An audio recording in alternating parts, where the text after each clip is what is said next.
Today on Studio 10, we're chatting with Rob Buffington to find out more about the home buying and home selling, the whole concept behind it, and especially with stuff in the house. Do you leave the stuff in the house when it comes to appliances and curtains and all that fun stuff?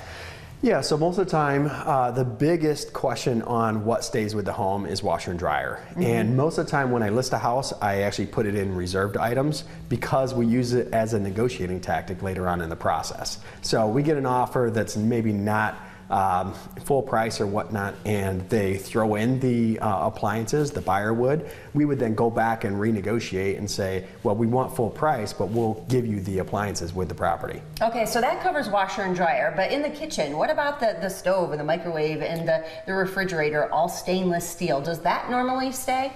It depends. Most of the time it does stay with the home.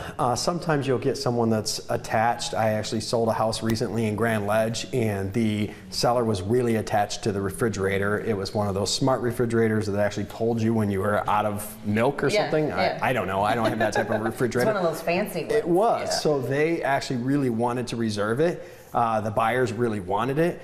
Ultimately, we negotiated to where it made, we compensated the seller enough to where it stayed with the home, and then they could go out and get a new one. So, but it always comes down to you should get that included in the paperwork, right? So then everybody knows, everybody's on the same page of what stays and what goes, right? Absolutely. I mean, sometimes people reserve some really unusual things. What you typically need to reserve in a home is anything that's physically attached.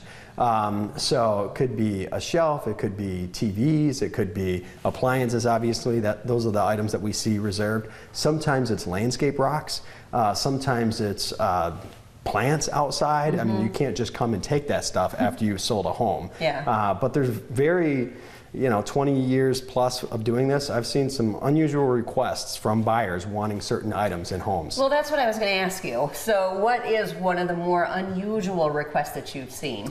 So I sold a house in 2016 in White Hills Estates, and the seller was really into frogs. And so he had a frog statue, and the buyer really wanted the frog statue.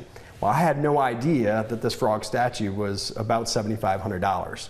And so the buyers threw it in. That was a $500,000 sale, but the buyers threw it into the contract, and the seller said, absolutely not. That's my frog. He's coming with me. So that was the most unusual thing that I've ever seen. Yeah, I would say. I'm trying to think of a frog joke. I don't know. They wanted to jump right in. They did. Is that good? Yes, that good? hop in. Yes. Hop in. That's a good one too. Yes. Ribbit. So let me ask you about furniture, because I think with furniture too, and like drapes even, what about when it comes to that? What do you do?